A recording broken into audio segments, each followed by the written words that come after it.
everyone, welcome back to the channel. On today's video, we're going to do a complete overview on the TCL QM6K. This is a 2025 model, and hats off to TCL being one of the first companies who released a television right after CES. Currently, this TV is available in a 55 to 85 inch, but there's rumors that there might be a 50 inch on the market and a 98 inch that may be coming out later this year. And this TV has some technologies that we're going to talk about. This TV uses an HVA panel. So what does that do? First of all, it's going to give you better contrast. It also has low energy consumption, and it has a higher refresh rate for gaming and less emitting blue lights that's easier on your eyes. And TCL also has a new local dimming zones. Unfortunately, I don't have the specs on the different sizes, but this is what it includes. First of all, the technology is called LD500. And on this series of TV, it's going to give you better black levels, high HDR brightness, the AI PQ Pro processor, and with this new line of televisions, you can get up to 4K at 144 Hz with the right PC and gaming card. And there's a gaming accelerator that can give you up to 280 Hz, and that's using variable refresh rate. The feet on these TVs are standard, and there's no inner mounts for it. The bezels around the televisions are fairly thin, and there's a premium QD-Mini LED badge on the side of it. Normally you don't get great viewing angles on VA panels, but I would say that this QM6K really holds its own from angles. Not saying it's perfect, but it works really well. This TV does use hands-free Google Voice command, or you can use the remote control to ask it questions. And the new remote control does have a backlight in it, just in case you pick it up at nighttime. Now, I do want to point out that on this TV, they did remove the headphone jack on it, but you can Bluetooth it. And you have plenty of connections such as USB, 2 HDMI 2.1s, 2 HDMI 2.0s, as well as a eARC for your soundbar and a ATSC TV tuner, plus a fiber optic output. But you're probably wondering, how good does the screen actually perform? In my opinion, just watching your standard sports game, it's pretty neutral picture on it. It's not oversaturated or anything like that in sports mode. And the movement on it is pretty clean, as you can see right here in this demo. So here's the SDR, and Vivid mode definitely blows it out. We have your standard mode, and I would use this for everyday television. Then we have the filmmakers mode and the movie mode that makes it a lot warmer. And when you put this TV in HDR, you didn't get the option for IMAX, as you can see right here, that gives it that more cinema look to it. And I think it looks great on most of the profiles that are built in. Now switching over to Dolby Vision, I think it still maintains its brightness. As you can see here, there's different formats in here. And Dolby Vision IQ basically uses AI to make sure you get the best picture quality. But if it's in the daytime, you want to use bright. And you have dark mode if you're watching it at nighttime. The motion is great on this television. Right now I have it in standard mode, and as you can see, it's smooth like butter.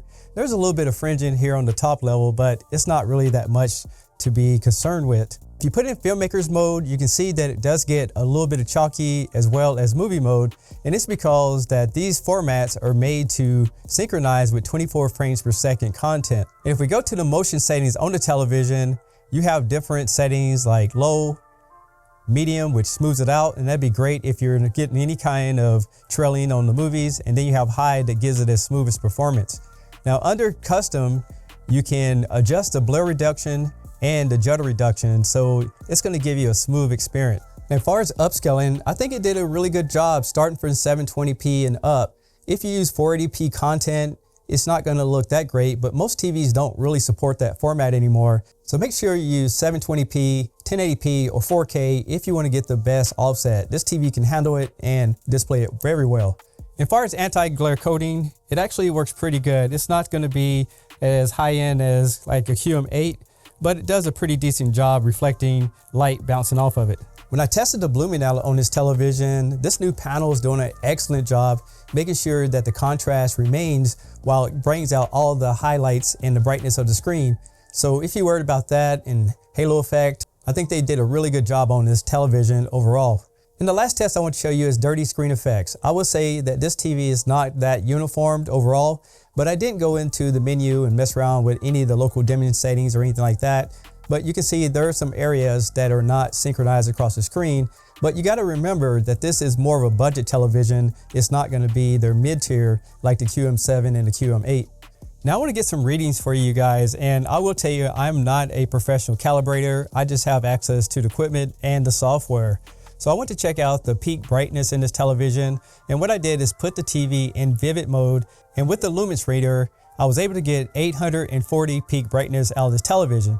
But the interesting thing, that was peak brightness, but after a few seconds, it dropped down to 696 luminance with a 10% window. And while I was in here, I did a color checker and a saturation sweep, and there was a few points that was off. And without going into a full calibration, I want to balance out the colors in this mode.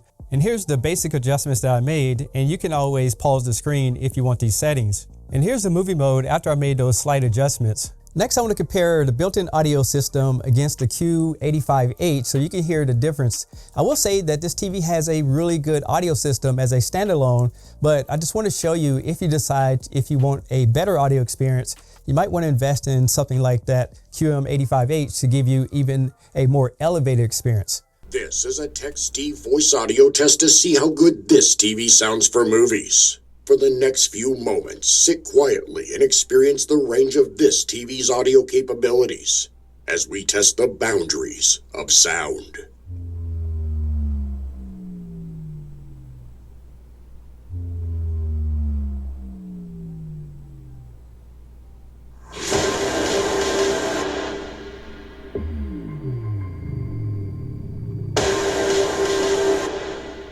Tennessee,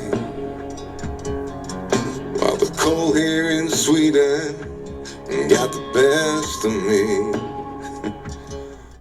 This is a Tech Steve voice audio test to see how good this TV sounds for movies. For the next few moments, sit quietly and experience the range of this TV's audio capabilities as we test the boundaries of sound.